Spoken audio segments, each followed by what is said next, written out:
some lights. Maybe open the blinds with, Dr. Raji, let some light in so I can see you rascals. Where did she disappear to? Can you open your blinds? Just do that, guy. Let's see what happens. Light us up, huh?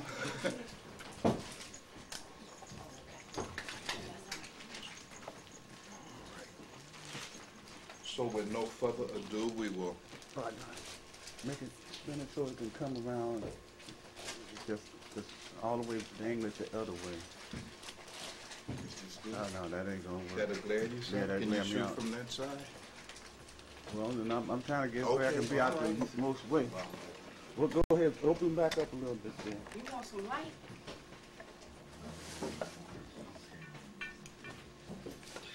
You rascals love the darkness? Is that what it is? I can't see Seth Ra. I got to keep my eye on him. You should come over here closer where I can hit you if necessary. It's like in kindergarten. That's the only way you got through school, right? She had to sit him right next to her desk. One of them kind of kids. All right, good. So I thought because of the complexity of this research work that you're doing, that it would be a good idea after a little time has gone by to check with you again so that you're not too far off the beaten path, right? So this is an occasion where you can put questions and so forth and so on so that you can get a real clear understanding of how to conduct the research.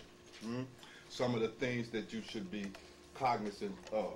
First and foremost, it is this cultivation of the Namaste consciousness out of which you are to interact with other people is not based on any act.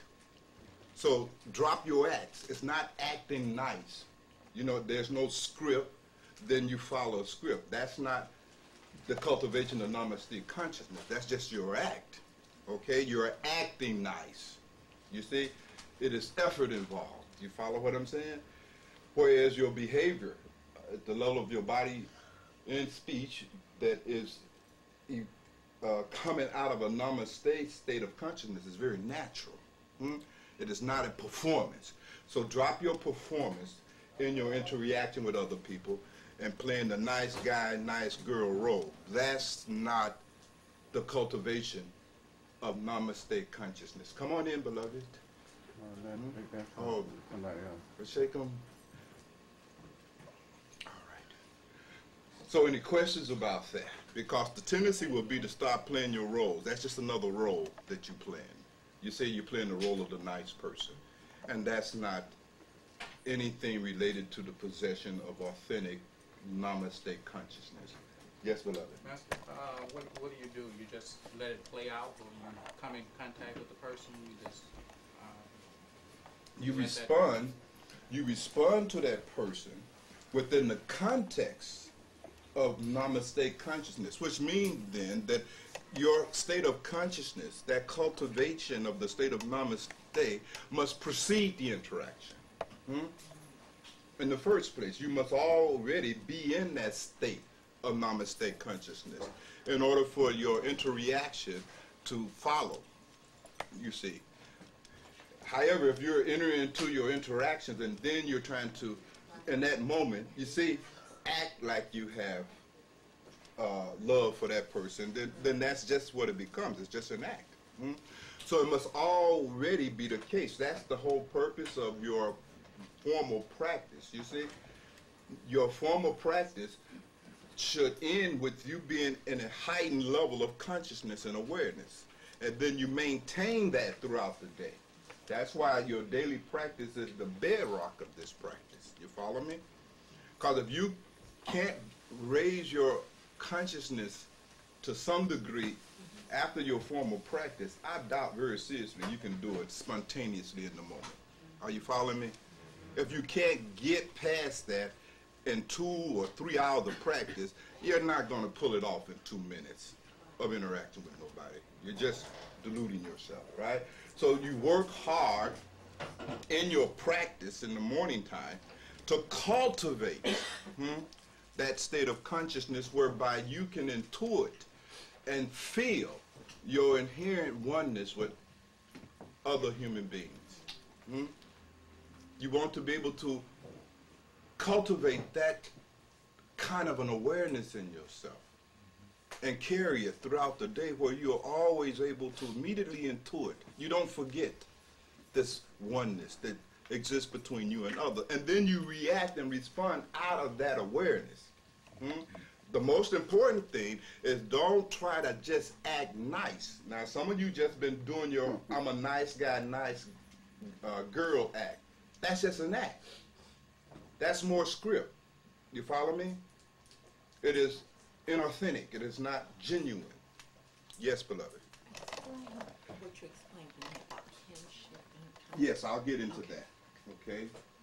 But first and foremost, is it clear that you're not to sit down and come up with a new kind of act that you're going to, operate from. Remember, this state of Namaste consciousness is a state of consciousness that emerges based on your ability to identify with the other as being one. That is, you feel related to the other. Now, the natural tendency of the ego, by definition, is contraction. Ego is the feeling of non-relatedness to others. Do you follow me? That is what must be overcome. You must be able to intuit your fundamental relatedness to other human beings, as well as non-sentient beings as well. But first, start with human beings, okay? And you have to really cultivate that attitude, that consciousness, and so forth and so on, whereby you are able to intuit and feel, and the emphasis is on the word feel, the relatedness that exists between you and other human beings. That feeling of relatedness itself produces a certain kind of reaction and response to others than you. Are you following me? You know your brother, right? And you related to that brother, aren't you? By virtue of your relationship with your brother, your behavior is a little different, right? You may fuss and fight, but there's a fundamental connection, a kind of love and affection that is inherent in that relationship, simply based on your awareness that this is my brother, born of the same flesh and blood that I am born of, so forth and so on. And you feel that. It's not just a logical thing. You feel Anuraj is your brother. It's not a logical deduction. Now, you can imagine, for instance, if you have a long-lost sibling that is suddenly introduced into your life today, right? Just the knowledge that this man or woman that I've just met today is really my brother or sister instantly releases a certain kind of flow of love and affection toward that perfectly strange man and woman that you just met 10 minutes ago. You follow me? In fact, your feelings of love and affection for other people is always simply based on your feeling of relatedness to the other. To the degree that you feel this feeling of relatedness, to that same degree you have your ordinary flow of affection toward others. Are you following me? It's not based on their bodies, because your body and your body are made out of the same elemental particles, aren't they? At the level of matter, there's no distinction between your bodies whatsoever, right? So therefore, our relationship to people is not so much based on merely their physical selves. It's based on the awareness of they're related to me. Are you following my argument? Otherwise, you see, you should feel he's your brother if you're just basing it on matter. Just as if you feel the same way about your own brother. Your reaction to the two is not based on the matter. It's based on relationship. Are you all following my argument? I can go on and on, but is it pretty straightforward? It's like because the same life force is yes, you can use all kind of things. We're related because of that. That's right, Bhavikara. You can use that insight and intuition of the presence of the same life force that is in you as in others, and therefore you are related by virtue of possessing this same identical life force. That's the oneness, isn't it? And that's not invented. It's not contrived. It's not an act. You don't have to act like everybody else possesses the same life force that is in you. That's not an act. That's a fact. That's revelation. You simply have to hold that awareness and interpret that as a fundamental relatedness that you have with others. We're all born of the same life. You see, we're brothers and sisters at the level of our life force. We are related. Hmm? And that mustn't simply be a logical conclusion that you come to. And now must be fueled with great feeling. Hmm? You got to feel this. It's not enough to be able to intellectually deduce it like a mathematical problem. You have to feel that. If you don't feel it, you won't create the spiritual feel that must accompany the state of Namaste consciousness. Remember, we already have said that the state of Namaste consciousness produces a energy field, a spiritual field, a Buddha field, if you will. Hmm? And it is that field that affects others, not your thinking. Please make a note. Your logical thinking about other people's inherent relatedness to you at the level of life force, the mere thinking of that proposition has no impact whatsoever on anybody at all. It's just a thought. Thoughts are powerless. They must be empowered with emotion, feeling, the love, devotion. And it is that love, devotion that gets converted into energy via the body-mind. And you all know about the brain, the hypothalamus, the amygdala, how it converts thoughts, you see, into emotional energy and so forth and so on, radiates out the force field. You all understand that. Is that correct? All right. That's what you're trying to create. Hmm?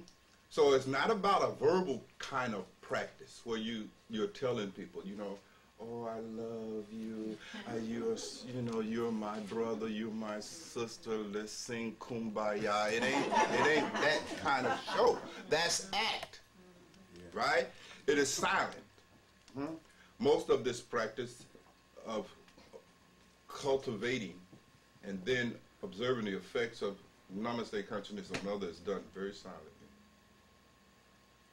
You see, you do not produce the effect by propaganda. You see, telling people, trying to convince them logically how much you love them. You know, I really love you. I really care about you. You know, we're brothers, we're sisters. You know, let's all get along. It's not that Rodney King thing. You follow me? It is silent. Most of it is silent. Wordless. Because it's occurring at a whole different level, you see? Hence the necessity you must really feel it. Hmm? Yes, beloved. To feel it, there has to be a certain amount of love for the life force to begin with, right? I mean, to feel it, to really feel it, you have to have love for God and Guru. If you already got that love, you automatically feel it. You see my point? If you got that love, you already got the feeling. So the question is a non-question. You see my point? Anybody else got something to say about it? I'm sorry. No, don't be sorry, beloved. We're not here to apologize. Yeah, We're here to cut through and get to the bottom. You follow me? We don't want to over-intellectualize and philosophize it. You see, we've done that show, right? You say, you know what you feel, and everybody in here is capable of feeling. But you have to cultivate that feeling. Yes, you cultivate it by cultivating, meaning you hold it in awareness. You hold it in awareness. You maintain it. You maintain it. You see? You feel automatically all the time. You don't have to do anything to emote. You're emoting anyhow. You see, like you're breathing, you're always emoting. Hmm? Right? Yes, Uncle Sahib? Well, I could then duplicate the feeling I have for my sister with my sisters. That's right. That's right. That's give you a benchmark to start your practice from. If you're not feeling the same thing toward Janamaji that you're feeling toward your sister, then you don't have Namaste consciousness in your relationship with Janamaji going on. It is not a conscious relationship. You follow me? If you're still feeling that degree of non-separateness and non-relatedness, then you know I gotta work. You see my point? Now, Vivikara was saying that work may consist of many things. Yes, you follow what I'm saying? You may have to ponder more, reflect more. You gotta do your daily contemplations, these 5 contemplations that you ought to do each day. That's a part of the cultivation process. You see, you got to cooler the information that you've got with your partner. You see, you got to unpack it. Do whatever you need to do. It will be different things for different people. But you now have a measurement, don't you? It must be a genuine feeling. Now, your feeling of love and affection based on your identification with your physical brother or sister, that is not invented, is it? That's very real, isn't it? It's very real. And so when I'm interacting with other people, I am trying to harness, you see, cultivate that same quality. You're feeling it. Now, it's very difficult for me to give you a ABC formula here. You understand? Because this is not math. So I apologize from the outset. You know, I'm not going to be able to show you how to connect dots. It's not that kind of work. You see, this is like dancing. You follow what I'm saying? You got to feel it. You see, there's some things you can't do if you can't feel what you're doing. You just can't do it. Sculpting is one of those kind of things. You can't feel, you can't sculpt, because there's no algebraic equation. You follow me? That can replace the sensitivity of the hands. You got to have a certain level of sensitivity to begin with, out the door. So there's not going to be a way for me to you know, reduce it at that level. You got to feel me. You follow what I'm saying? You got to feel this thing. You got to feel what I'm talking about here. And you all can do that, can't you? Yes, beloved. Well, Master, I realize that I've used this technique backwards, almost like with my brothers that I love so much, and I found that I was enabling them. When I knew I had to stop doing that, I felt like I had to almost stop loving them. So I started separating myself from them.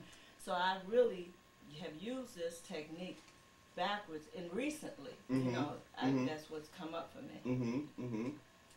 So, you know, instead of me feeling like he was my brother, it's like I almost had to act like he wasn't a part of me in order to stop behaving like I'm enabling, change your which behavior. I know that now that's not the case, Yeah. but that's what I did. Yes, I understand. I understand that. You see, we're talking about behavior modification, aren't we? Spiritual behavior modification. Now, there is a whole psychology underlying behavior modification models and so forth and so on. But we're really talking about models and ways of modifying your own spiritual behavior. And one of the principal means by which this behavior gets modified is based on your recognition of this fundamental relatedness to others. You see, that's the most radical way to modify your behavior. If we got that piece, we can add more, right? Because you simply must modify this behavior, this egoic behavior. That's the whole purpose of sadhana, is the modification of your egoic behavior and way of being in the world. That's the whole purpose of being on the path. It is a path of love. Sadhana, fundamentally, is about acquiring and cultivating the ability to love. That's all it's about. It's not about anything else. Are you following my argument? Yeah. This ability to love is the sign that you are making spiritual progress. That's the sign of spiritual progress.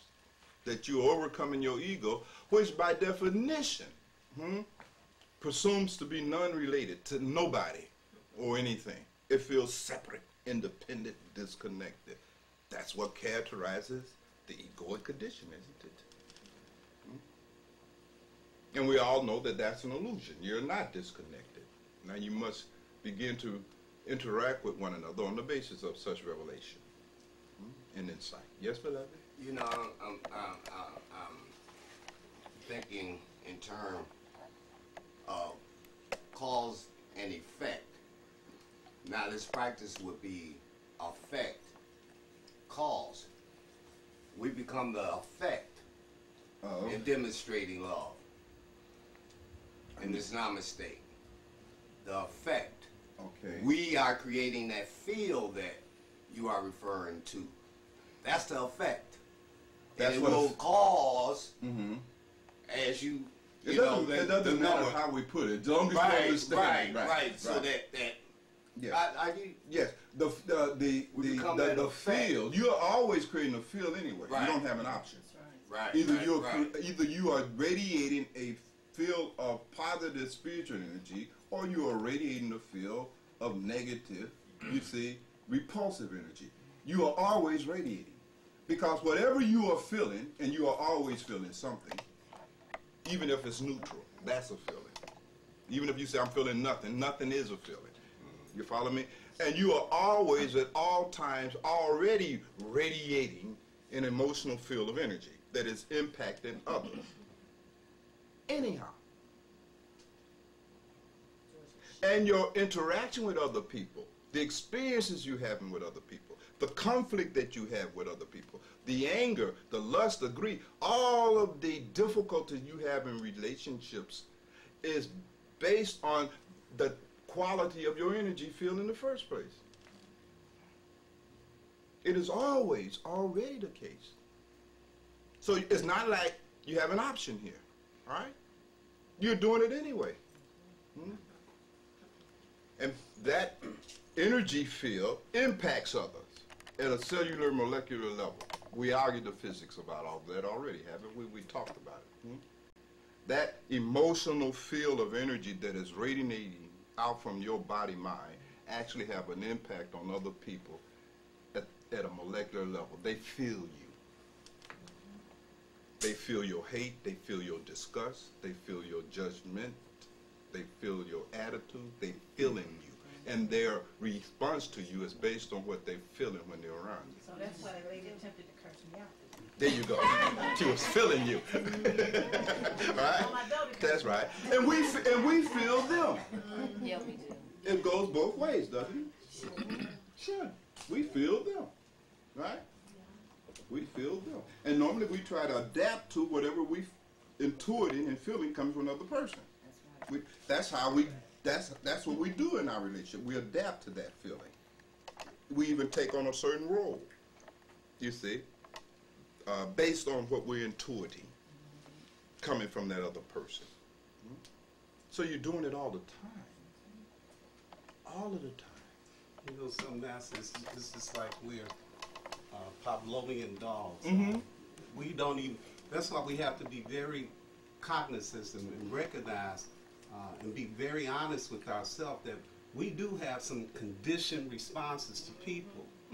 And not until we be very honest with ourselves in terms of recognizing those conditioned responses, because we're ingrained with them. Yes, you are. Fact. So it's just a matter of recognizing that and reverse the process. Absolutely. That's what we mean by conscious relationship. Rising above your conditional, habituated patterns of how you interact with other people. You see, you must become conscious in your relationships. Conscious of the inherent oneness that exists between you and other people, you see, at the core of your beings. And that must become the basis that governs your interaction with other people, as opposed to your conditioning, your unconscious habitual pattern that is almost always rooted in your ego, right? So it becomes a war when you're with other people. You see, you're trying to feel better, they're trying to feel better, and may the best woman and man win. You see, and thus is the battle. There was a question from you, Sab, and then from Vidasa. Who want to keep? All right, Dama might do your job. All right. Okay. And then Mukherjee too. All right. Well, Mukherjee, you were first. All right. And Dama Maj, you tell me what the questions are. I was just saying what helped me to first I couldn't get it. I couldn't get it. I was acting. I was just trying to behave a certain way. But when I unrestricted myself and I just really contemplated on the Namaste itself, you know, like looking, feeling beyond. All I could say is like unrestricted. It wasn't confined to anything. It was like more of a like a free. Yeah, it was open. Right, non-contracted, open, receptive. Yeah. Right. Now, on that note, try to also appreciate that while I can't give you dots that you can connect, I can't give you a formula, I can give you some insights, some psychological tools and insights that may help you have a little bit less of a struggle in this process of cultivating and then maintaining a state of Namaste consciousness. When you're with other people, the first thing you got to do, you got to meditate other people. You follow what I'm saying? You must already be in a kind of state of meditation when you're interacting, preferably before, right? But if you don't have it before, you must quickly get there. Otherwise, the interaction is going to collapse into your traditional, conditional activity, isn't it? This kind of meditation on the other as a means of maintaining or at least triggering the Namaste consciousness is made easier by some of the following practices. So these are like the sub-practice, derivative practices associated with the sadhana of Namaste, all right? One, when you're interacting with that other person, to be able to get meditative in that interaction, first thing you got to do is be quiet.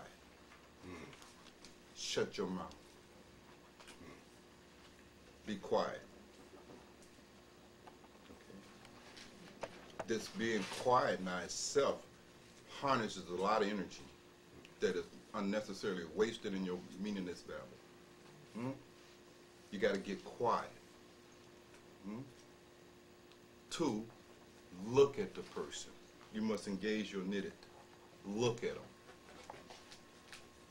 You see? You're quiet and you're looking at them. You're focusing. You see the process going on here? You're focusing your attention, aren't you? You're quiet and you're observing. You see? You're focusing your knitted. Your attention in the form of seeing. Now remember, beloveds, that this transpersonal identification with other is really very, very simple. It is a process. Well, let me put it like this. Maharaji says that you can't love if you don't understand the other person. That love itself, this love of others, is based on understanding and identification. Those are the 2 components, understanding and identification. Well, this process I'm talking to you about, getting quiet in that moment of interaction with others. You see, it's not just, you don't have to be like a dud, you understand? But you're quiet. Not just here, but here too, quiet. You are paying attention via your knitted. You're looking, you see, because now you're observing. See, you can't understand a person if you're not observing them, right? If you are distracted. So you are looking at them. You're paying attention. You see, you're informing yourself. You're involved in yourself in the process of understanding this person. The next one, and I don't even have to tell you, it's the most critical one, listen. You all do not listen well. Listening is a key element in understanding.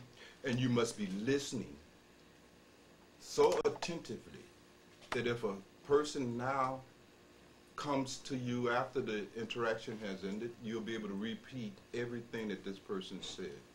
You should be so watchful, you'll be able to describe every act of their body that you saw. You follow me?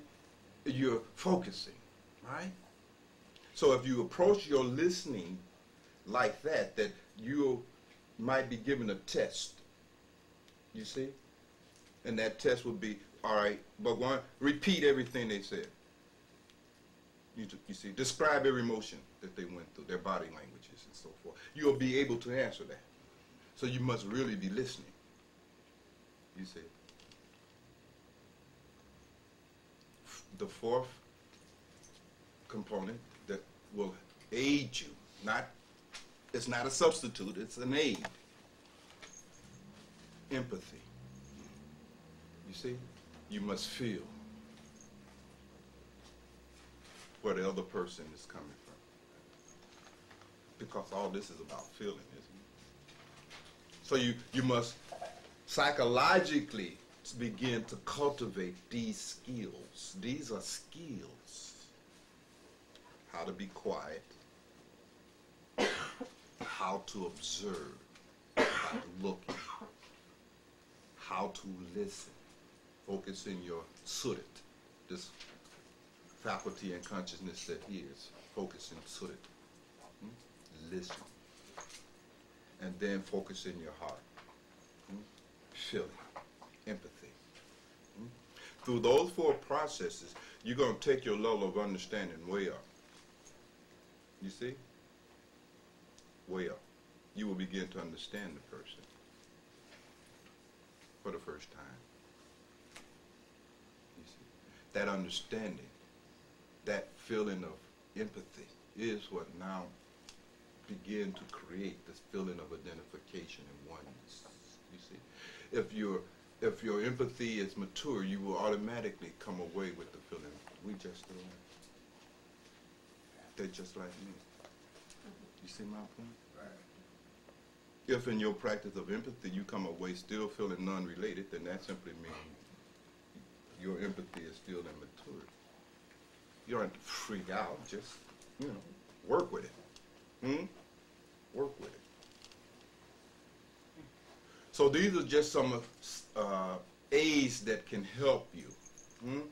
And the cultivation and then maintaining your Namaste consciousness when interacting with others, to remain conscious in your relationships with others. Stop sabotaging the relationships. Get rid of all that unnecessary criticism. You see? Get rid of it.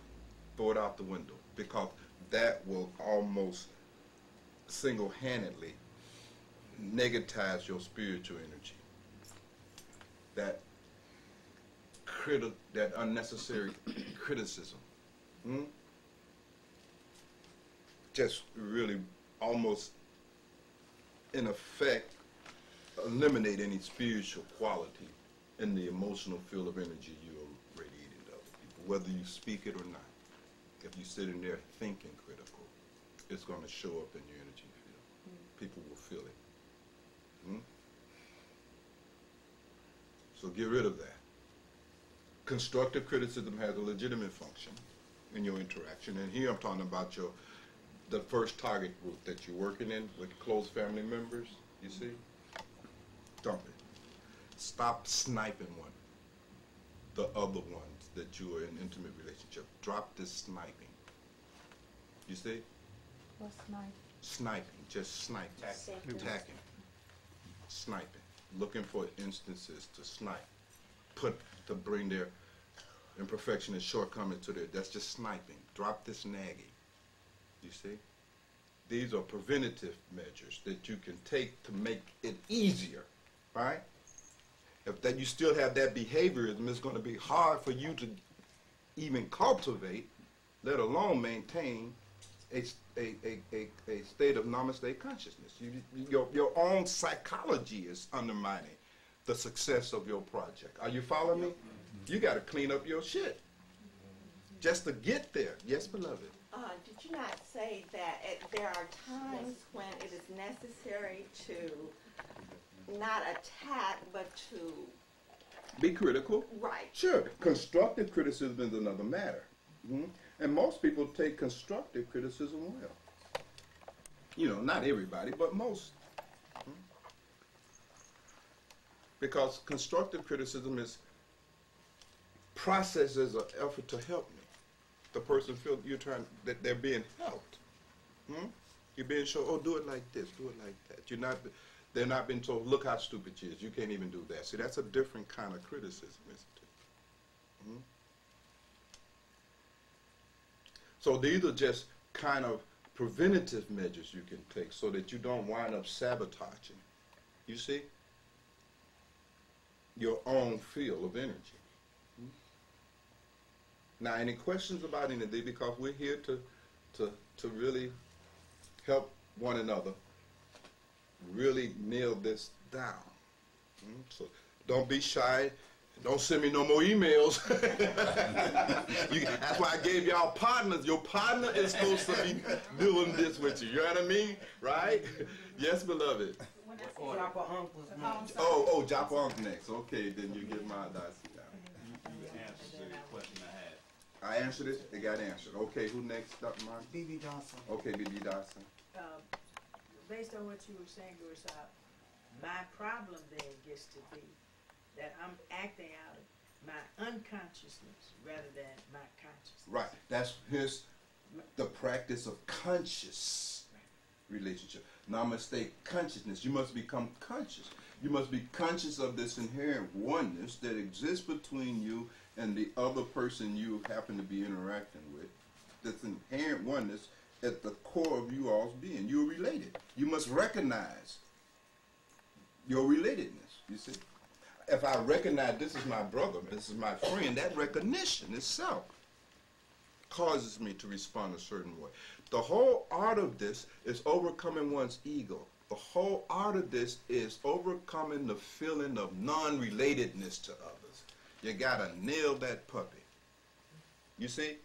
The whole ego edifice remains intact on the basis of this failure on our parts to feel related to others. You must simply overcome this feeling of non-relatedness. Yes, beloved? Wait, Dhamma is taking you over. There's Abba Vikarak, you can't see her. I had a second part. Okay. And that comes from my level of awareness being low rather than being raised through my practice. Mm-hmm. Practice is foundational. Mm-hmm. It is foundational. That's why the 40 days require practice. Mm-hmm. Because you must intentionally be making that effort to raise your level of awareness. And then live in that level of awareness, whatever it is, whatever level it is, live with that the rest of the day. That becomes the context that you live in. You see? So your formal practice cannot merely remain some kind of mechanical and routine thing that you engaged in, where you're just putting in time on a clock. That's meaningless. You follow what I'm saying? It must be more highly purposed than merely going through some kind of ritual or ceremony type thing, right? That is the awareness that you carry forth during the day. You're trying to get into the highest state of awareness. You're trying to remember. You see? Because the first part of the development of Namaste consciousness begins, of course, with the recognition of your own true nature. If you can't intuit and feel your own true nature, how will you intuit and feel the true nature of others? That's not going to happen. Or it will only happen to the degree that you have accomplished it in yourself. Are you following my argument? Right? And so when you are doing your 5 daily practices of feeling contemplation of your true nature, it must be exactly that, feeling contemplation, not mere intellectual contemplation, feeling contemplation of your own true nature. You must feel that. You must feel that I am this eternal and deathless life force and energy that is the source and ground of my entire reality, so forth and so on. You must feel all that. You see, word it however you want. I don't care about that. These are just guidelines, you know what I mean? You find your language, you follow me? Whatever works for you, that helps you get into that feeling state. You're trying to feel that. You're trying to feel the truth of that. Truly.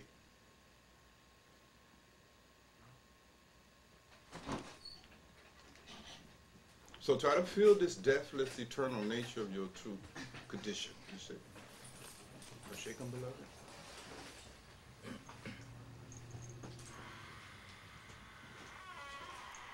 and then move from there. Feel it in others. You follow me? Feel it in others. Be related to others on that basis, you see?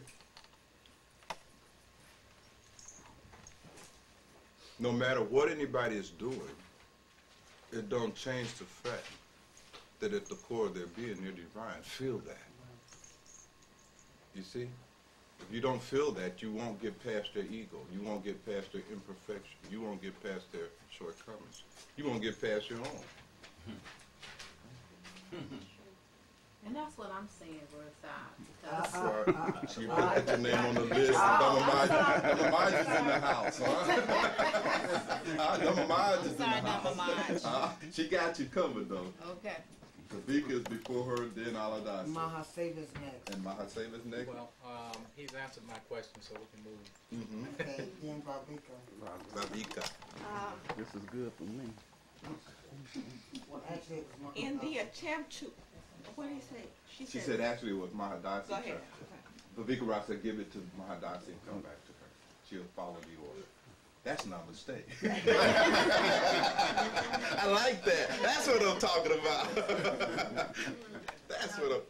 The constructive criticism, because I understand what you're saying, but we out here in this world and we've been thrown challenges and situations and circumstances. And when I mentioned that the lady attempted to curse me out this weekend, this is somebody that's been owing me rent since September. And she knocked on my door to curse me out, and I had to. She scared me. Yes. So I had to. Were you quiet? Did you look at him? Did you? None of that? You didn't do none of that? She attempted suicide, and then I attempted, and then I stopped, and I had to calm down and get into what you told me to remember. Yes. And it worked out. And it worked out. You It worked changed, out. you shut down her negative feel with It your calmed positive her feel. down. Yeah. It calmed her down. And it even calmed her down. Calmed her down. Good. That's something that go into your data, into your research work, right? Because you actually changed the way she was feeling. Yeah, because she was ready for me. She was ready for you. Yeah. Beautiful, you see? So at some level, when we practice all of this, it starts becoming second nature. You see them coming at you with anger, get quiet. Don't get into all that defending. And we talked about this in the anger management, so you all know that. But do you see that this is really a aid in the cultivation and the maintenance of a higher state of consciousness in your relationship with others that will manifest in a form of energy, right? That actually changes the way they feel. You're not even changing their opinion. You're changing the way they feel. And that's far more effective. You see my point? Because if that negative feeling in them persists, you can't change their opinion. They ain't even hearing your argument in the first place. You follow me? You change the feeling. You see? You denegatize the situation. And you can't do that with a logical argument. Is that about right, beloved? You start feeling. You start empathizing. You see my point? You listen. Because now you understand it now. You follow me? You look at that. Look, just paying attention to the person eases it. You follow me? So you can work through the cooler aspect of these arguments with your partner. That's what you got partner for. I suggest that's what you do with your partner. You understand? Unpack it. You see? But even in our intimate relationship with our husband and wives, you see, to the extent we can drop all this criticism, just unnecessary criticism. But Maharaji said it's unnecessary hurting of other people's feelings. You can see how that will undermine any kind of harmony, right? If a part of your own psychology is always involved in hurting other people's feelings, you're not going to be able to generate a very effective spiritual field of energy, are you? Are you? No. You Unnecessary criticism, sniping, sarcasm, nagging, moaning, bitching, complaining. You all know. All of that undermines the quality of your own field of emotional energy that you radiate. It contaminates it, and anybody coming into that, if they even come into it, most people will avoid you. Because you don't feel good to be around. When they come around you suddenly, you follow me? They don't feel good. You see, you become an ordeal to be around. You have a negative, a reverse effect. You see my point? Yes, sir. You negatize people. You make them sick. You make them sick. And they sometimes tell you that. You make me sick. Okay, that should be a sign to you. Get into your, get into your stuff. Don't get into all this defensing and you know what I mean, blaming. You see, if they're telling you making me sick, okay, get into your stuff. Right? Right? Don't get all defensive. You know what I mean? Right, they helping you. Do your research, you see. Who's next, Damamaj? Babika. Acha, Babika. I don't know if I'm complicating this, but with one of the 4 principles that you brought up, you want us to understand the person. That's one of the understand. And in the Namaste awareness, we are looking at our oneness. So in understanding the person, it seems to me that we're looking at their uniqueness or how they're different from us. And I don't know if that's not understanding. Okay. Understanding is seeing your oneness. But the particulars of the situation might point to some differences. Even understanding the differences then. So, you know what I mean? Understanding is understanding. Understanding is what brings you out of a state of confusion. You can't have effective relationship if you're always confused. If you're confused, it's because you're not understanding. If you're not understanding, it's because, one, you're either not being quiet, you're not paying attention, you are not listening, and you're not empathizing. If you're not doing those, you will have no understanding. And without understanding, you will have no love. You will have no sense of relatedness. How can you? Because this feeling of relatedness and this feeling of love is predicated and based on your understanding. Understanding is not something that is merely a product of logic and reasoning and analysis. Usually that undermines understanding. That produces confusion. You see? It's just understanding. Feeling understanding. You see? Now, I don't know if that helped answer your question. I suppose your partner, you and your partner can, that's a good thing that you would like to explore a little bit. Then you and your partner engage it, and if you all can't work it out, you give me a call, of course. You see. But certainly you have to understanding and the role it plays, and cultivating and maintaining this state of Namaste consciousness. Maharaji put so much emphasis on that. You see, beloved? Jerry Butler, too. Jerry Butler, too. And understanding mellow. You have Roger Vitter to add to your list. Who is next, Damamaj? Aladasa. Okay.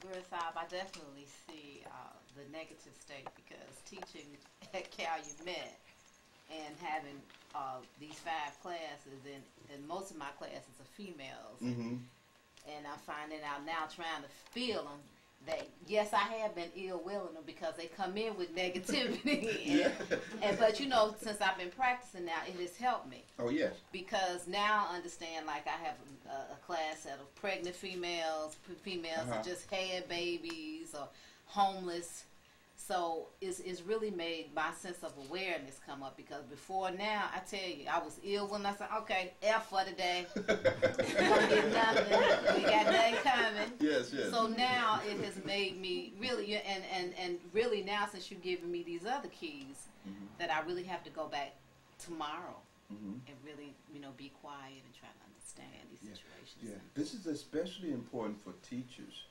because the behavior of the teacher is the primary factor that sets the tone and culture of the classroom. That's true. This is basic classroom management 101. In fact, I'm going to be down in Texas next week for 3 days just dealing with a group of psychologists developing more effective behavior modification for classroom teachers. And this is one of the areas that I will be sharing with them, this insight. It is your behavior as a teacher.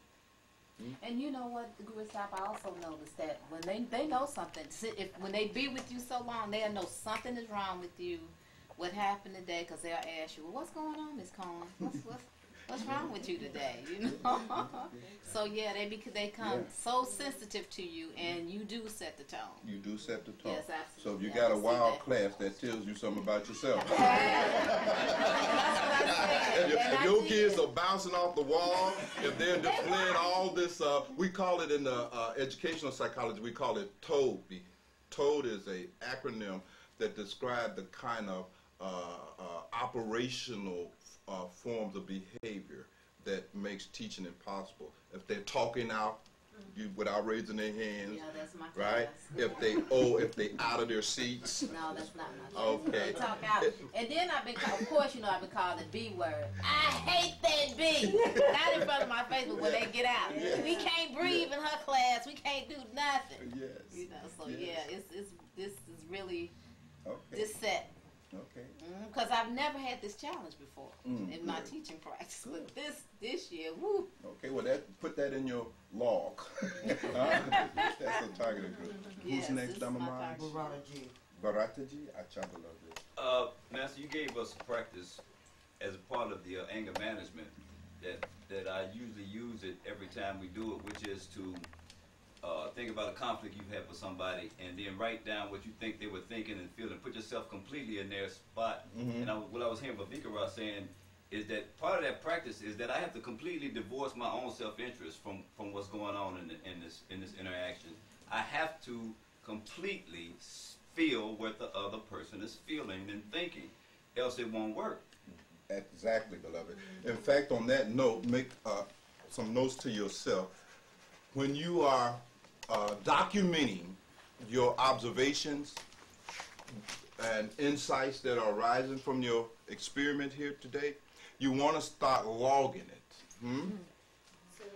You want to log it. You want to get you a log book where you're logging the following kind of thing that Bharataji just reminded us all about, because that's a very helpful tool if you can't just do it in your head. It helps to have a map. One, you want to describe the scene. Okay, the incident, the interaction that you were having with a person. Try to do as many of these as possible. The more you do them, the more skillful you'll get. So the scene, for instance, Mahadasi, with your tenant, right? You describe that scene, write it down, and be objective. Just the facts, ma'am, right? The objective fact, what happened, the scene, the incident, etc. Next, you write down and notice and recollect what was your thoughts while this was happening. What were you thinking?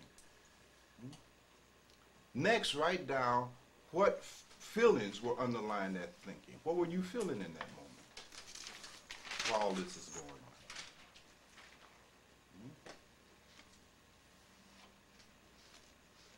The next thing that you will note is what behavior did those feelings elicit in you.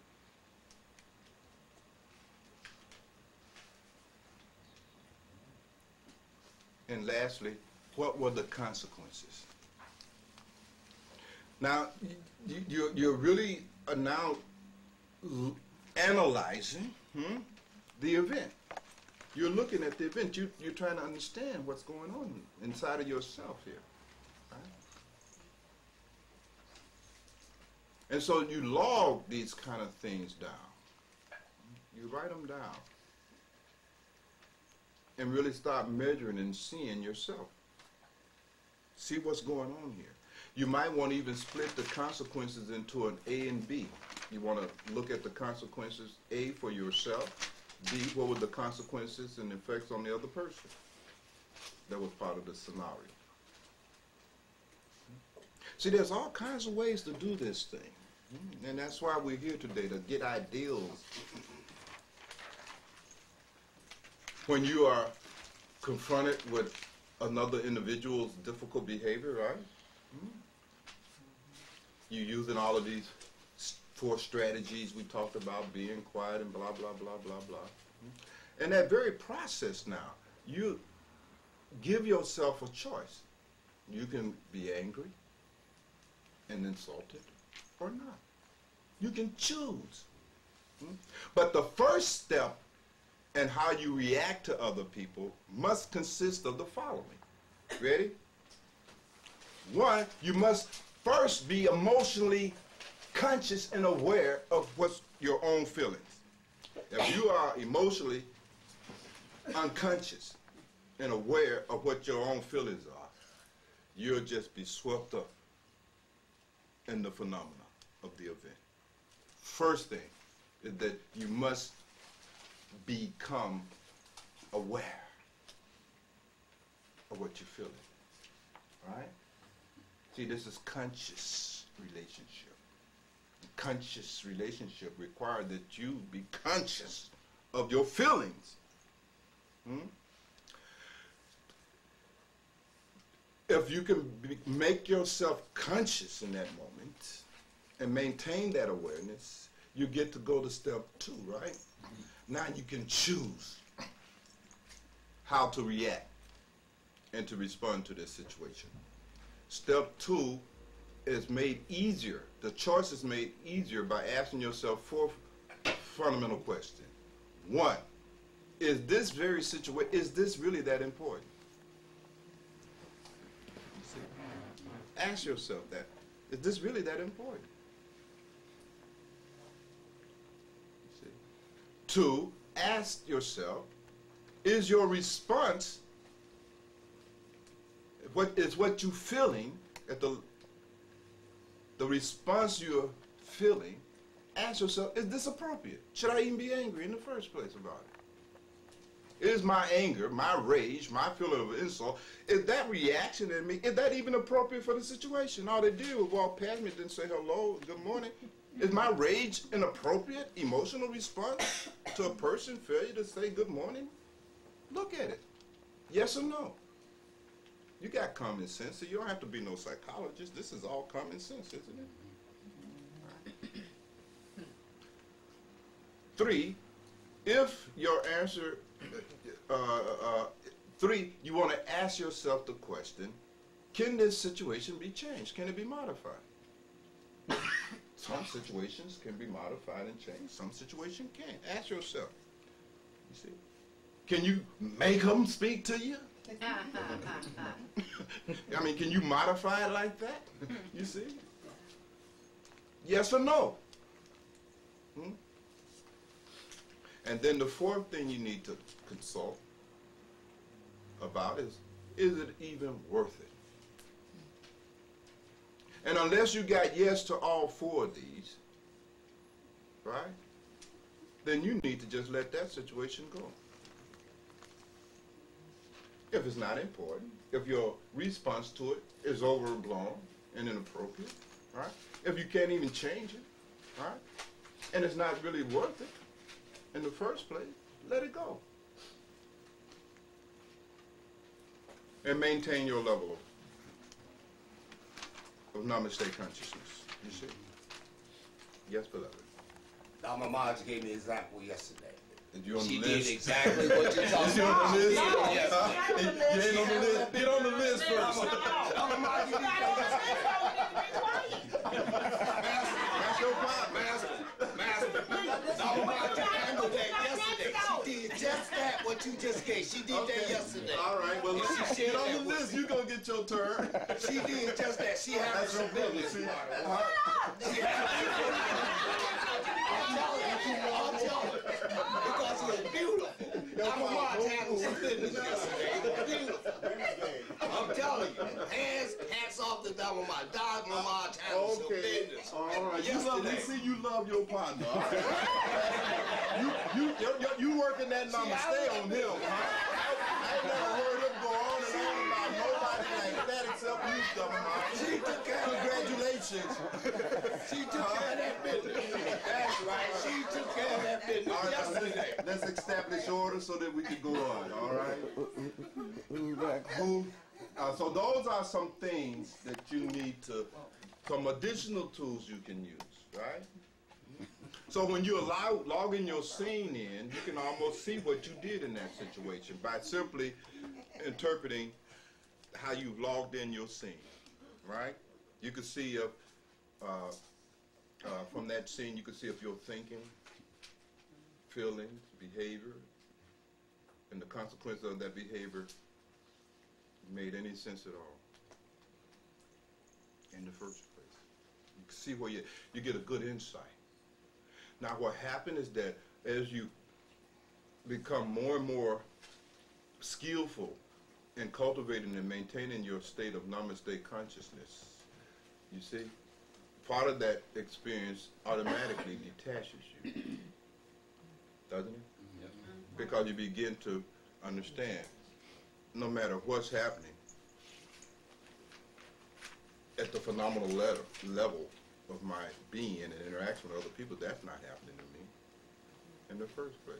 Your own identification with being this body, mind, and all of its experiences is transcendent. That's what we mean by transpersonal consciousness. And so your feeling state almost always becomes, none of this is worth it. You see? It's always all knows. You see my point? Because it's not related to me in the first place. I am more than this body, mind, and the experiences that it is having.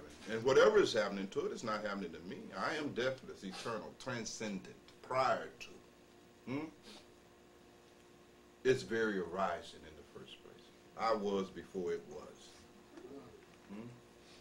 Beyond all time, all space. Even consciousness itself. I exist even prior to this consciousness, this waking consciousness.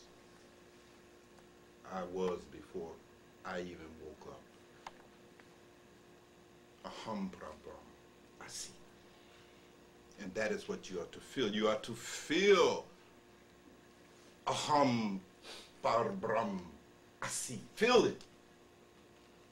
You see? Feel that. And you will live in this world as a dead man. And dead people don't react. Dead people are dead to their egoic responses. So forth and so on. Who's next, Dama Ma? Bibi Dasa? Ansar want to be put on the list, don't Add Ansar to the list? No, he's on there. You got Ansar? Baby Dawson. Okay. I just wanted to share something, Rashad. When you mentioned when we, in our relationships to others, make sure you don't make them sick. And I just wanted to say, as everybody knows, Dad is very critically ill. And I've been able to see, you know, I can identify with making him sick. I mean, for real. I can identify with that. And I just wanted to share that when you do it now, don't wait until your loved one. Yes. Yeah, I understand. I understand, beloved. That's very, very sober wisdom coming from Bibi Dasa today, you see? Yes. Don't wait till it's too late to make somebody feel good. Yes. Don't be a part of their feeling bad and ill in the first place. You see? Maharaji said be a blessing. And you can't be a blessing if you have no Namaste consciousness. You will always have a negative and detrimental effect on others. Even at the level of their physical health. When they say that you make me sick, it's just not rhetorical. They will make you sick in the body. You can be a certain way in your interaction with other people. You make them sick in the body. You see? If you are radiating a kind of emotional energy, you see, that triggers rage in other people. That rage releases all kinds of hormones and dangerous drugs into their bloodstream, body systems. You follow what I'm saying? You're triggering a flow of immense adrenaline. You see, you are shutting down their immunity systems. You see, you are upsetting the balance between the parasympathetic and sympathetic nervous systems. You follow what I'm saying? You are messing them up. And as their immunity systems are negatively impacted by your company, you make them vulnerable to disease, illnesses, and they get sick. You're giving people cancer. You're giving them diabetes. Your energy is poisonous. You become what Maharaji called bad company. And Maharaji said for us to be good company, not only to one another, right? But to every other. That's our responsibility, isn't it? So that's what Namaste consciousness is about. It's about really becoming good company. For real. And not at the level of acting. Not scripted. Not pretense.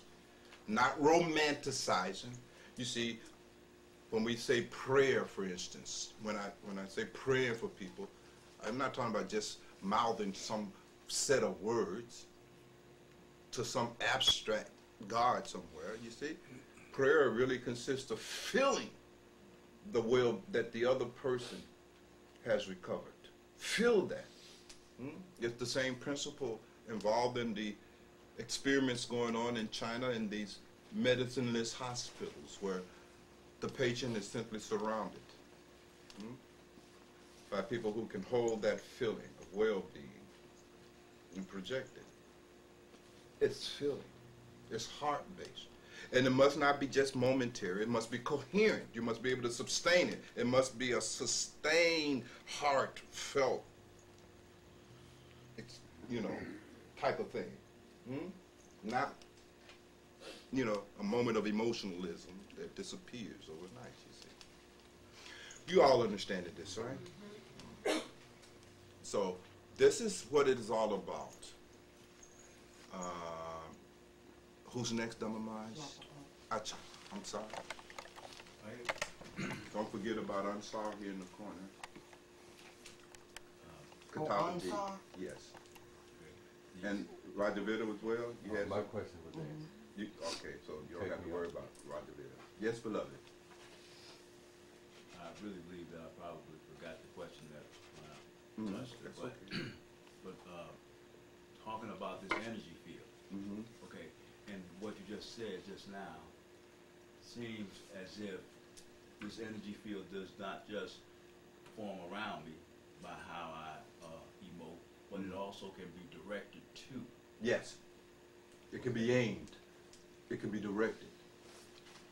It can be personalized. Yes, it can. Yes, it can. It can be made like a laser. It can be, concentrated and aimed like a beam. Right? And which intensifies it. Right? It need not be diffused. You see. You can meditate on the one you love. And all kinds of miracles occur. That is the mechanism underlying miracles in the first place. But it must be heartfelt. It must be real. It can't be head generated. I have to keep reminding you all of that. You see? You can't think this kind of force field into being. You can't think it. You see? You can't think to produce that kind of energy. Thinking by itself is impotent. thinking don't help nobody. It's just thinking. It's impotent. It must be fused with an emotion. You see? Either love or fear. Either one will do. But unless that thought is infused, it will not bring anything into being. It won't move anything. It's emotion that moves everything. You see? Motion, the energy that produces motion in this universe. That's why they said love make the world go round. Literally. Literally. Nothing moves without it.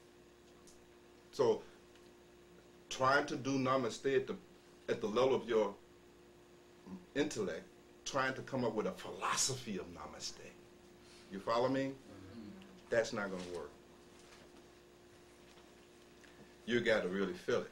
And you won't feel it unless you are able to identify with the others and overcome this feeling of non-relatedness. You follow what I'm saying? You got to understand that. You must be able to overcome this feeling of non-relatedness to others. You see? That's the purpose of identification and really contemplating it, that identification, that one is to help you overcome. And you will know if your samyama has been profound and deep. It overcomes this thing in you that feels non-related. Otherwise, the samyama has not went deep. So even if you're going to use your intelligence and your intellect, you must take it to the nth degree. You see? Only a profound intelligent understanding will break this egoic tendency to feel non-related. But you must overcome this non-relatedness. Not only for your sake, but for the sake of all others as well.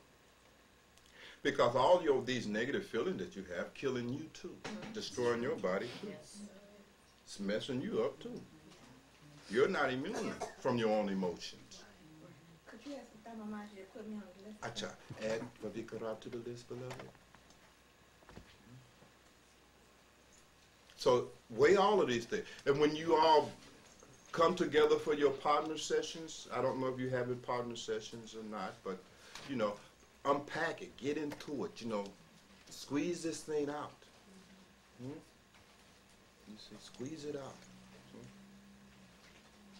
Nail it. Who's next on the march? Anurag. Well, we have. Is there anything else you would like to say, Anurag? that you haven't already said? Before your turn to say it,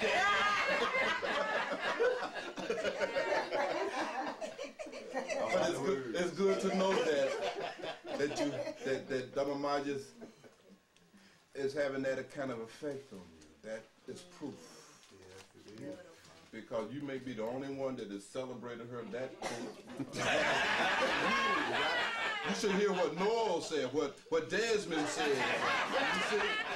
What Angela said, right? She get on my nerves.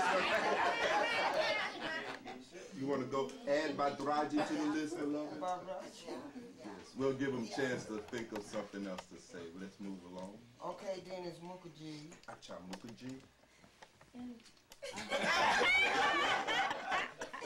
She's gone into that space. You all know what she be doing. Eyes are getting glasses. So any minute now we're gonna have to rush her to the hospital. So let's hurry up before she. Anything to say, beloved?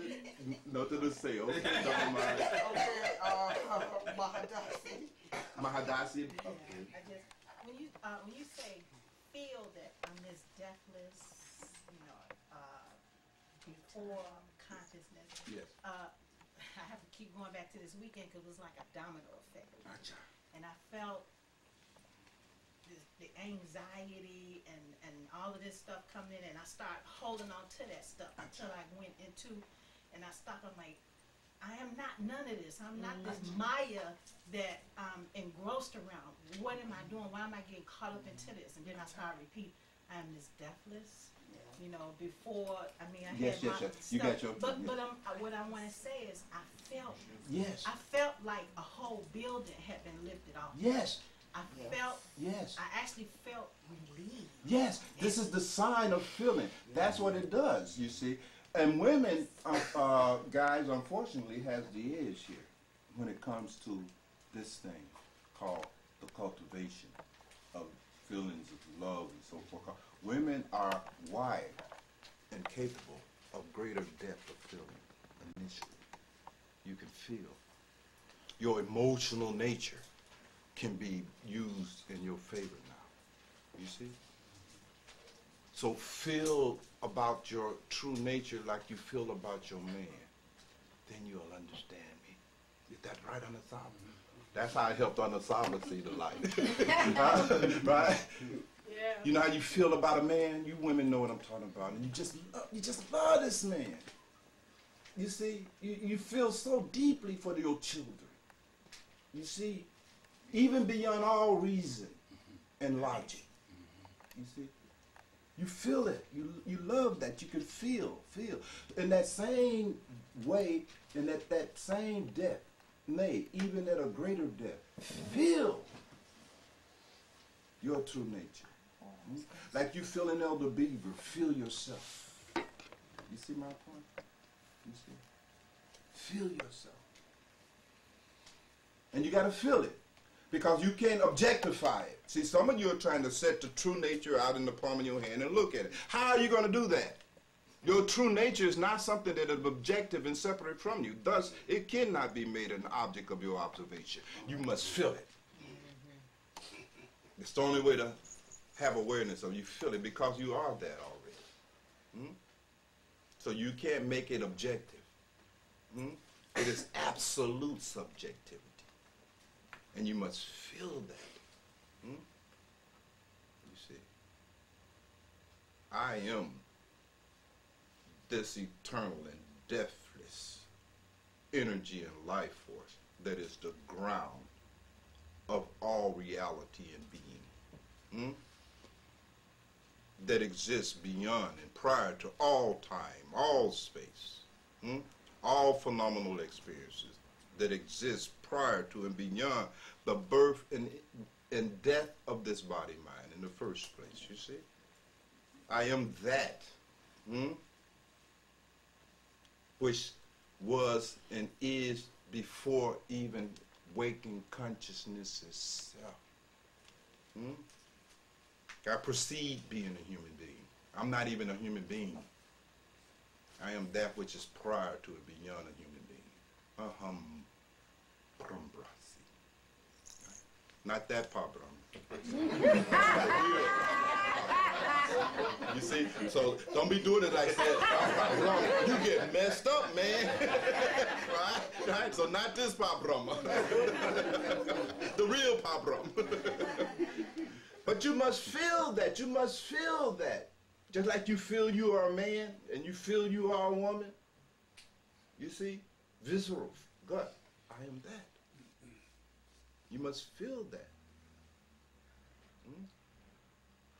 I don't know how else to articulate it. You see? You must feel it. It's a certain freedom you feel. Yeah. And when you, it releases you. You see? You feel completely unconcerned, completely detached, free, Mosca, liberated, joy, you see, peace, serenity, unaffected, right? You know how you feel you got a pocket full of money? You know what I'm talking about, right? You know, got a pocket full of money. You know how good that feels, right? You have all your emotional needs, but you feel safe, secure, protected, right? You see? You feel complete. You feel desireless in that moment. You don't know what you're talking about. You have no desires in that moment. You know when you are feeling your identification with your true nature because in that instance, you cease having any desires. You don't desire nothing. You're complete. in that moment. Right? You see? No worries, no anxieties, no fears. Resting in the rikpa of your own consciousness in awareness, you see. So you got to feel it. You just got to intuit it. You just got to intuit it. You just got to keep intuiting. The more you do it, the more you do it. You see? Just feeling it, feeling it, feeling it, feeling it, feeling it, feeling it, feeling it. That's the practice, you see. You will lose that feeling and fall into the feeling of being your ego self.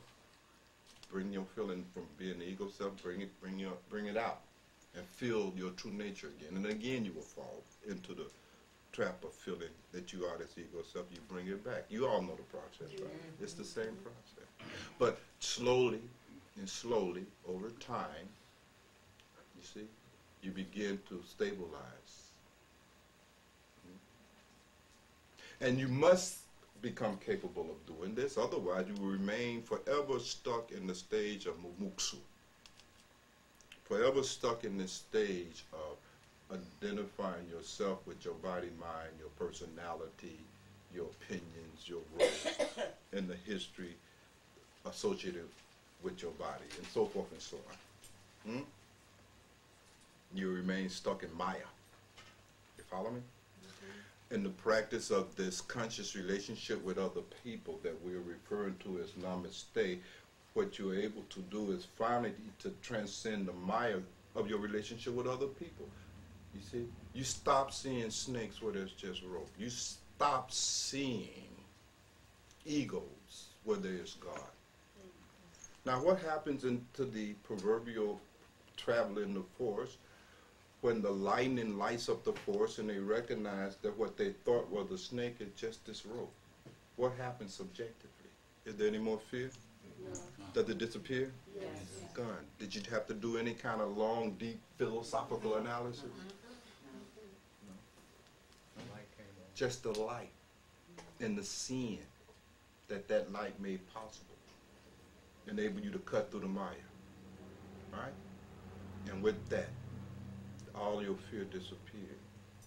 So in the same way, you see, beloved, when you're able to transcend the egoic level of your relationship with others, when you're able to transcend that Maya, the other no longer is an enemy. That experience ceases. You follow me? There is no more fear of the other. You see? That ceases. All those feelings that you have, all those negative feelings that you are having when you are interacting with other people, it's disappeared. You're no longer seeing snakes where there's simply a rope. It's a profound thing. So you see, you must really make great effort over these next 40 days to really penetrate this thing here. The future of your sadhana is dependent upon this breakthrough. You must simply have this breakthrough now. So that's why I said in your relationship as partners, no bullshit, push it, no contracts. You see? No goddamn contracts. You understand? It's serious business here, right? No more spinning, plates in the air, right? Down to business here. And part of your log and recording and notes must include your own Namaste effect on your partner. That must also be there, right? Shouldn't it? Yeah. Right? All right. For real. You see? And this is how we make a dent. And no other way. You see? Namamashu next, beloved. On top. Katabaji. My Hadassah had that situation this week. I have them on a daily basis at work, and I go through the day, and a lot of MFing goes on, and I go home. I don't really think nothing of the people that I deal with in that regard. It's just part of the job. Is that the wrong attitude to have? No, not necessarily. I mean, the thing is that you're not taking it personal. No, it's not Because you personal. can't do your job if you took it personal Right. in the first place. Also, even those people who are involved in all the MFing that is going on, not to reduce them and their worth and value as a human being, to not lose the intuition that this guy that you got locked up that is cussing you out is God and is related to you. You know, arrest him, but arrest him with the kind of same love and affection you would arrest your brother. You see, if you had to arrest Satrah, you see, arrest him with that same affection. I guess the hard part would be sometimes they be in a closet and, you know, got the 38 with them, you know. Yes, even then. You know, come Even up with nice then. words for them at the time. Even then. Even once then. once the deal is done, then it In hindsight. right. I But tried. originally going in, it's not. Of course it's difficult. Okay. Of course it's difficult. That's why you must practice. But you see, beloved, you, when you practice, will become capable of the same level of Namaste consciousness that Mansur attained, even as they had him standing there and the executioner was coming, you see, and raised this sword. Mansur laughed, said, God, you ain't tricking me. You know, go and do what you got to do. Because I am not this body mind. You can't kill me. In the first place, I am this eternal deathless, unnameable thing, this formless life that exists prior to this body mind. You see, beyond it. You can't kill me. You see? So Mansur knew who he was and simply could laugh at his own execution. That's our goal. It may take us a minute to get there, but that's where we're going. That's fearlessness, right? That's Moska. That's liberation, isn't it? All right? You see, mystics said that you know, you can't kill us because we already dead. How can you kill a dead man? We've already died while living, you see? That is the whole point of Maharaji and All Saints' argument. You must die while living. When you do that, you live like you dead. Please make a note. I don't know what you all were thinking, that when you die while living, that means that you're going to really be, you see? No. When you die while living in the form of your meditation, you live like a dead man, unaffected and unconcerned. Like the people over in that cemetery, the dead man, is he concerned with the weather today? A dead man laying on a gurney over at Cedar Park, is he concerned with what you think about him? No. He's dead. You see. So this dying while living and this living like a dead man thereafter is what the mystics has referred to in the tradition as the attaining of the Rarinka level of consciousness. You see. Those of us initiated by Maharaj, you see, we understand what that means. You see. Rarinka. Aloof. In Buddhism, you know, it is referred to Tathagata, gone. Gate, gate, gate, paragate, tagagataji. Gone, gone, gone, way gone, far beyond. Yes. Tathagata. You see? And that's our goal too, isn't it? To become a Tathagata. One who has gone beyond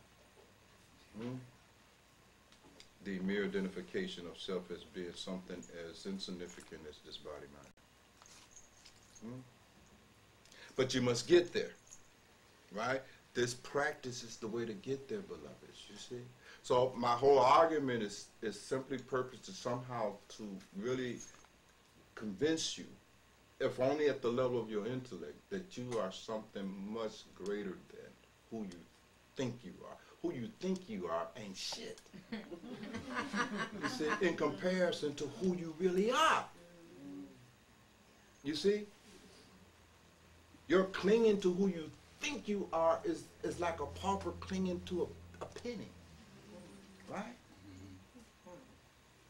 When millions of dollars is being offered to you. You see?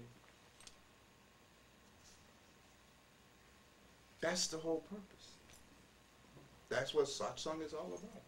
I'm trying to make a great revelation with you here about who and what you are.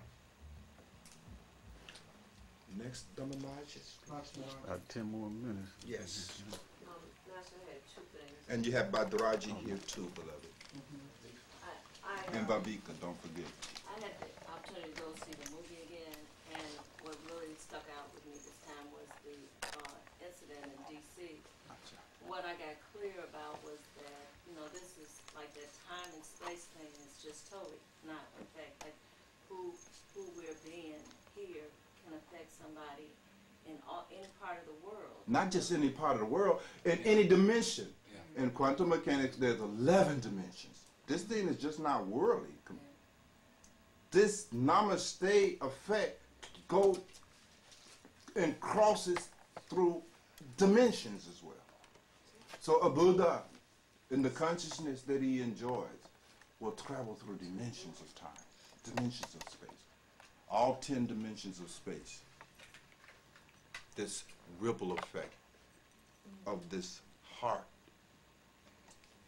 energy of yours manifests itself.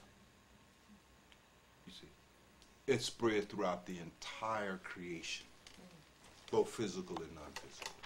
It is a profound matter, beloved. It is a profound matter. The mathematics of love is incomprehensible. Even in our best effort, we will not be able to understand it with this intellect.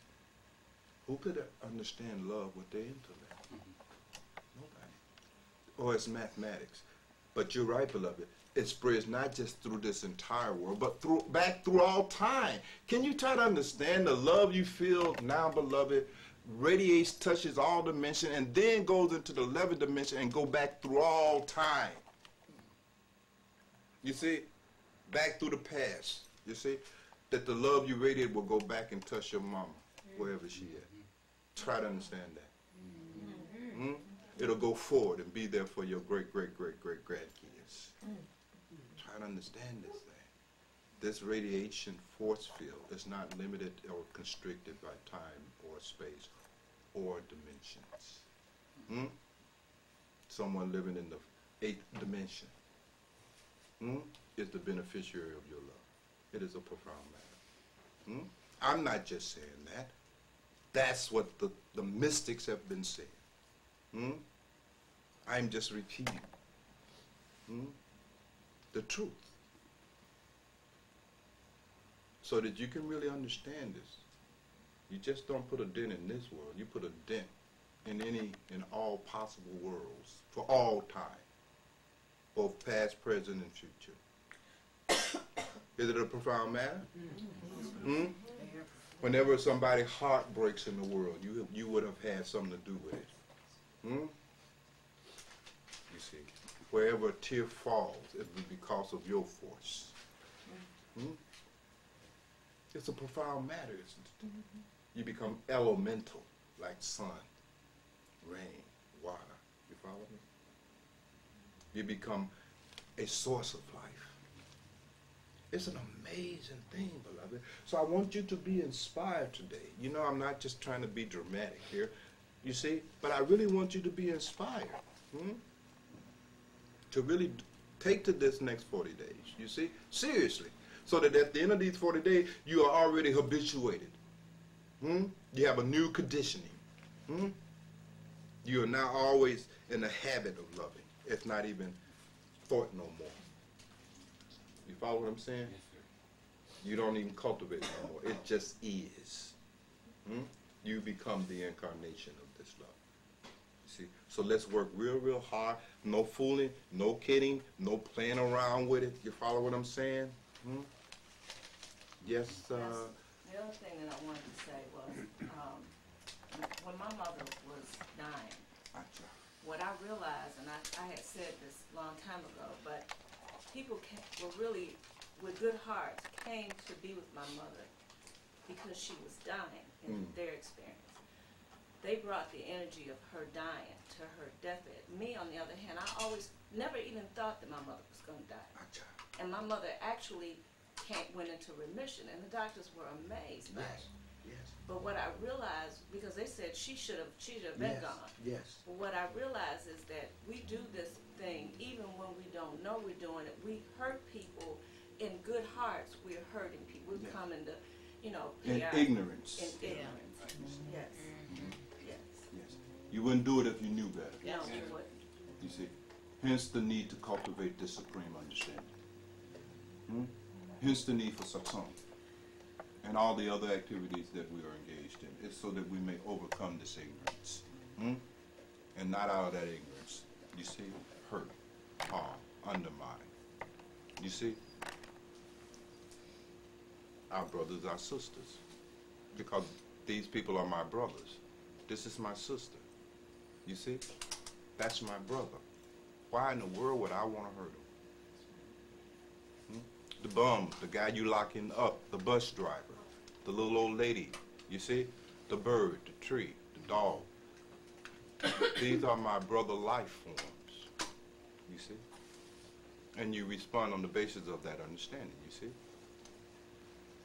Jesus says it better than all of us. He said, inasmuch as you do unto these who are the least of these, my brethren, you do this unto me. That's the point of view of God. You see, you can't say, I love you, God, and then you hurt this man. Because inasmuch as you do unto this least of these, you doing this to me. And worse, even to your own self, because that is you. You follow what I'm saying? You are related to your creation. If this that you are is the ground and source of all being in reality, if whatever it is because you are. You follow me? Yes. Whatever it is because you are. If you were not conscious of it, nothing will exist. Nothing exists outside of your own consciousness of it. It is your consciousness that brings it into existence and holds it, maintains it, you see. So that means that everything you experience is a creation of your own consciousness. It is your own creation. How can you not love your own creation? You have created me. How can you not love me? You merely have forgotten your relationship to me as your own creature. You follow me? Yeah. When you recover that recognition, your love flows automatically, doesn't it? Yes, sir. And love is like thousands of times more That's powerful than anything. Much more powerful. It cuts through everything. You see? It makes you capable of great sacrifice. You can't sacrifice simply on the basis of your intellectual appreciation of the Dharma. Only love can do that. And so that's what the mystics say, you see. And you have to understand that everything you are experiencing within the context of your awareness and consciousness has been created by you. You are the creator. Aham Pabram Asi. And you must see this, you must feel it, you must understand this, you must always therefore be cognizant of that. And then you will come into relationship with your creation, like your children, them your children. Nettie, yes, you get on your last damn nerve, but that's your daughter, and you never forget it. Is that right? Amen. I told Nettie yesterday, I said, it's amazing. You never understand giving your life for something until you have a child. That's and right. Then you know that you're willing to die. Then you know, you see? And that's the same kind of thing. That's why the mystic said that the love of a mother is a little bit more accurate in terms of making the comparison between the kind of love that is the basis of Namaste consciousness. You see? That tender, loving kindness that you get from a mother, that's the kind of loving kindness that is radiated by one who has attained Namaste consciousness. You see? Ain't that nice, beloved? So that's what we're talking about here. Now we have 5 more minutes, but I'm trying to get everything in here. But even if we run out of tape, we will answer the last question on your sheet, and then we're going to have to break. No, I got tape. I just got. Oh, Bilal got a tape. All right. On time. All right. Vavika's next. Dhamma Achar. Vavika. Well, in light of how profound this satsang has been, and my question is really, don't even feel it right now. You feel it? But I really wanted to bring up a point. My brother's been in town for the past month, and there's been a lot of hurt feelings generated between us. And the Namaste effect on me has been one of peace. But I don't feel it that he has benefited. And so I must be doing something wrong, because I feel that he hasn't arrived at any closure or has come out of those hurt feelings like I have. And Just keep doing it. Just take it up. Keep doing it. Keep doing it. Because that's your brother. You see my point? So you just keep doing it. You keep doing it.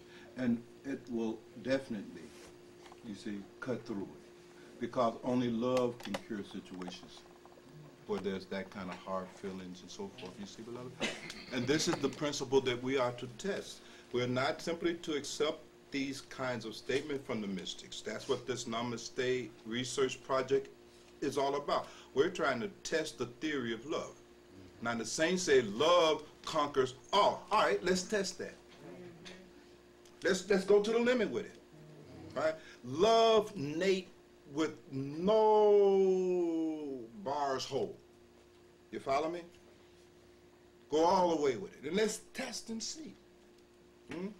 you know, you can feel it, but, and I can say things, but it seems like it's coming from that being nice. You know, it's not.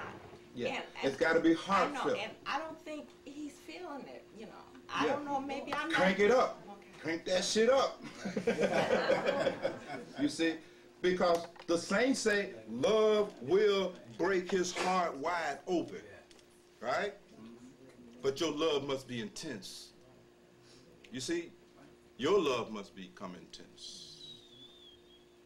You see, your love must become like the judiciary. Because when I'm relating to him, I feel his negativity. So my love is not that, it's not as intense as it could. Obviously. Why are you feeling negative in the first place? See, that's what you got to look at. Why are you feeling negative? You're still operating out of your ego. You are still responding at the level of your ego. Otherwise, you could not be having these negative feelings. You're feeling... No, You understand what I'm saying? I understand what you're saying. What I'm saying is that I feel the fact that he's not right with this. I feel that. Then what are you going to do about it? Love him more. There you go. See that? See that? That wasn't hard, was it? Y'all give him a big round of applause. Yay! The big round. I'm loving it. You crank it up. It is presumptuous of you to think that you have fulfilled and reached your capacity to love in a week of practice. How dare you? How dare you? Now, this is presumptuous. Isn't it? Yeah. Isn't it, beloved? Yeah. Right? You're a midget in this business. Right? Crank that thing up. Then when you reach that level where Jesus reached, where you can die for the sake of your love, then you can say, I've done all that I could do. Don't say that in my presence anymore, that you have done all you can do, because I know you are capable of way more love than that. Put Nate where you done put Sister Blue. I guarantee you, his heart will break wide open. I wasn't saying I hadn't loved him. I had reached my capacity. Stop while you're ahead. She getting greedy, see? That's greed, right? Stop while you're ahead. All right. Damamaj. Bataraji. Yes, beloved. This got to be. My question has changed, so the Namaste effect, doesn't that, or the Namaste consciousness, I don't know exactly how to word it. Yes. And the ripple effect and all of these different dimensions and this relationship of ahimsa to our, not for my sake, but for the sake of all sentient beings. Doesn't the Namaste consciousness enfold the practice of ahimsa? Of course. Ahimsa is real ahimsa is a byproduct of this state of consciousness, right? It is not independent of it. It flows out of it, right? Any kind of practice of harmlessness and ahimsa that is not rooted in and flows out of this recognition and this fundamental feeling of relatedness, that's not ahimsa. That's theater, that's drama, that's morality, that's ethics. It's not genuine, you follow me? So you're absolutely right. It enfolds not only ahimsa, it enfolds all of the qualities and virtues that are celebrated in the spiritual literature. You see? All of that come out of love. Love is the source of virtue. There is no such thing as virtue independent of this feeling of love at all. So when you have that state of consciousness, you see, you automatically become holy. That is what makes you holy, right? We're not holy because we joined this organization and that organization. Holiness is another name for this state of consciousness, right? And in this state of holy consciousness, you possess in that moment all of the spiritual virtues that every mystic has pointed out as being signs of one's own enlightenment. You see, beloved? So you're absolutely right about it, right? So you don't have to get involved in no separate work, right? You ain't got to say, well, I'm trying to get at him, so I'm trying to get this. Just try to open your heart and let this love radiate out of it, and you will accomplish all of the other moral and ethical standards of behavior that the spiritual tradition requires of us. Sila is automatically the case. So your insight is on target. I think in summary then, before Bilal takes away his camera and some of you will want to tape, again today the ideal is that you really start getting some ideals going here, get creative with your partners, you see my point, right? And let's go deeper and deeper and deeper and deeper into this whole research work that we are involved in over these next 40 days. Now we'll just keep talking to you around the film, but you had a couple of more, Theravadaji, and how many more, beloved? Mukherjee. Okay, well, Theravadaji, then Mukherjee, and then we'll be